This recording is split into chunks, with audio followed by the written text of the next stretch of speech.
The rain fell hard that Monday morning in downtown Chicago, its cold streams washing over the glass doors of Hamilton and Company, one of the city's most well-known retail chains.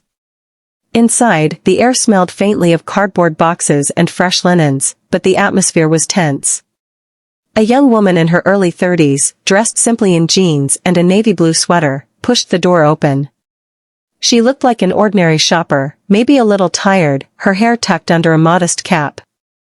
What no one could see from her appearance was that her name was Emily Carter, and she wasn't just anyone wandering the aisles. She was, in fact, the newly appointed CEO of the entire company, a position she had earned after years of relentless hard work, struggle, and quiet battles that had nearly broken her.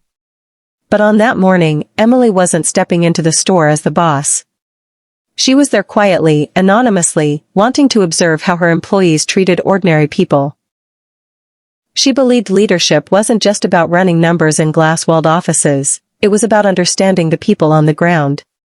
And it was there, in that very store, that she would encounter an employee who would shake her world, reveal the fragility of human judgment, and remind her of the hidden battles every person carries. Before I take you deeper into this story, let me pause here and ask, if you believe in kindness, in second chances, and in the power of treating people with respect no matter who they are, then please take a moment to like this video, share it, comment your thoughts, and subscribe to Hopeful Stories.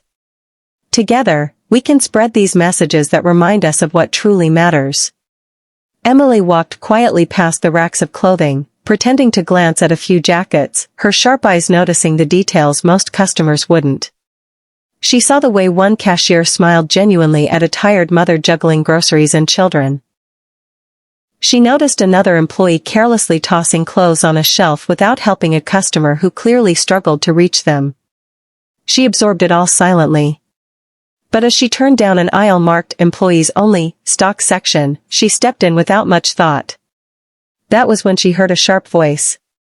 "Hey! You, stay out of this section. Customers aren't allowed back here." Emily froze. The words were delivered not with polite caution but with a harsh, irritated edge, as if the employee had already judged her. Slowly turning, she saw him. A young man, maybe in his mid-20s, tall but thin, his uniform slightly wrinkled, his eyes tired.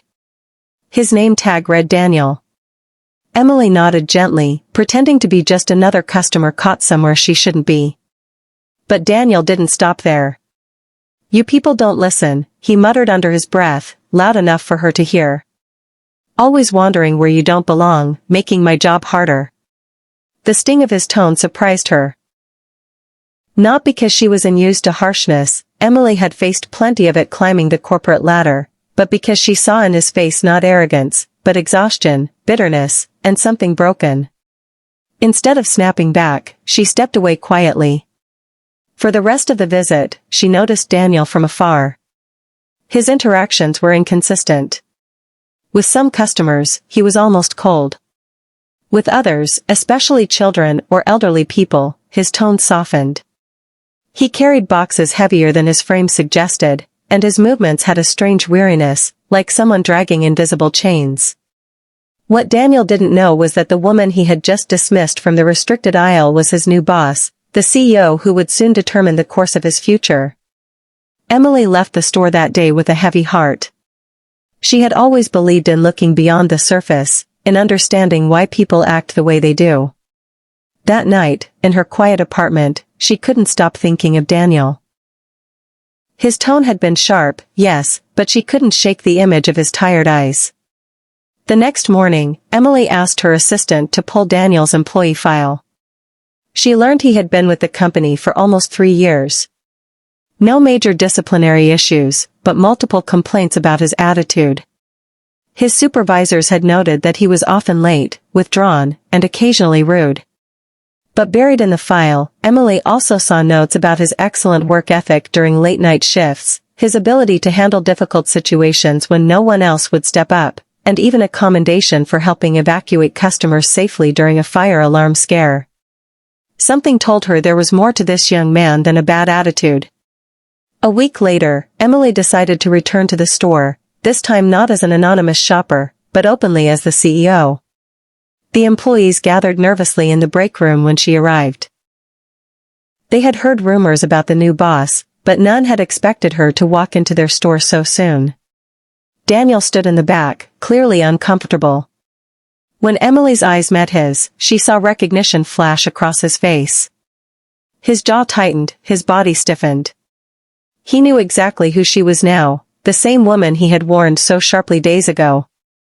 Emily began by addressing the team, speaking about her vision for the company, about valuing customers, and even more importantly, valuing one another. But then she shifted her focus. She told them a story. Not about corporate success, not about profits, but about herself. She spoke about growing up with very little in Ohio, working multiple part-time jobs while studying, and being judged countless times for the way she looked or spoke. She told them about being dismissed, underestimated, even disrespected, and how those moments had fueled her determination. As she spoke, the room grew still. Daniel's eyes softened, though his arms remained folded. After the meeting, as employees returned to their duties, Emily asked Daniel to stay behind. He braced himself, expecting the worst. Surely she was about to fire him, or at least reprimand him harshly for the way he had spoken to her that day. But instead, Emily surprised him. She said quietly, "Daniel, I'd like to understand you better. Tell me your story." At first, he resisted. He shrugged, muttered that there wasn't much to tell. But Emily didn't give up. She reminded him that every person has battles invisible to others. Slowly, the walls around him began to crack. Daniel confessed that he had once been a college student with big dreams of becoming an engineer. But life had not been kind. His father passed away suddenly, leaving the family drowning in debt. His mother fell ill soon after, and Daniel had to drop out of school to support her and his younger sister. He worked long hours at the store, often taking double shifts, barely sleeping, sending most of his paycheck home. The bitterness in his voice, Emily realized, wasn't about hating his job. It was about the crushing weight of responsibility, the exhaustion of carrying burdens too heavy for his young shoulders, and the silent grief he never allowed himself to express. Emily listened without judgment. When he finished, there was silence in the room. Then she said something that would change his life. "Daniel, I see you. I see your struggle, your sacrifice, and your strength. And I want you to know, you matter here. Not just as an employee, but as a person." Tears filled his eyes, though he quickly blinked them away. No one in authority had ever spoken to him like that. No one had ever asked for his story. From that day, things began to shift.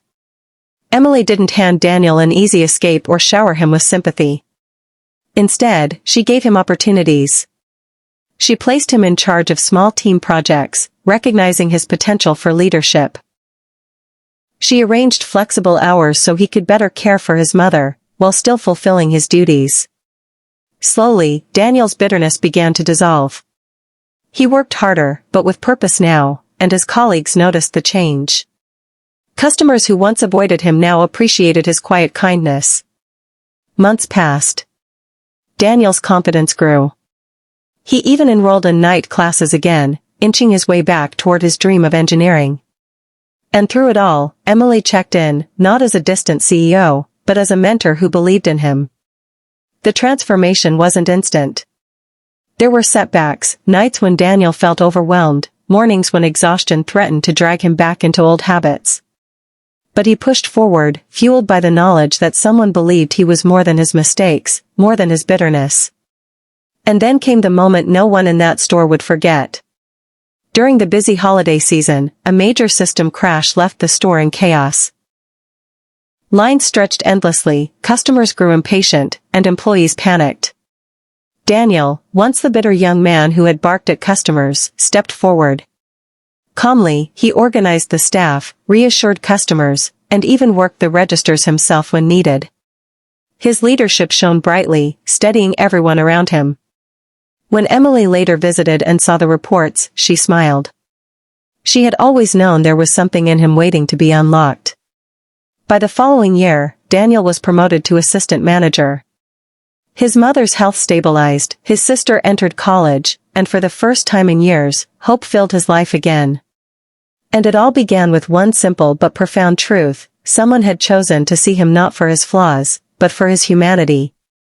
Viewers, if this story touched your heart, if you believe in the power of second chances, in the importance of looking deeper into someone's struggles before judging them, then please like this video, share it with someone who might need it today, and subscribe to Hopeful Stories. These are not just tales, they are reminders of the difference compassion can make. And before we close, I'd love for you to leave a comment below answering this question: have you ever been judged unfairly before someone knew your story? Your words might inspire someone else who needs hope today. Emily never forgot the moment Daniel had snapped at her in the aisle, telling her to stay out of this section. What had once felt like disrespect turned out to be the doorway to understanding, growth, and redemption. And Daniel never forgot the woman who could have fired him on the spot but instead chose to ask, "Tell me your story." Because sometimes, the most powerful transformations begin not with punishment, but with compassion.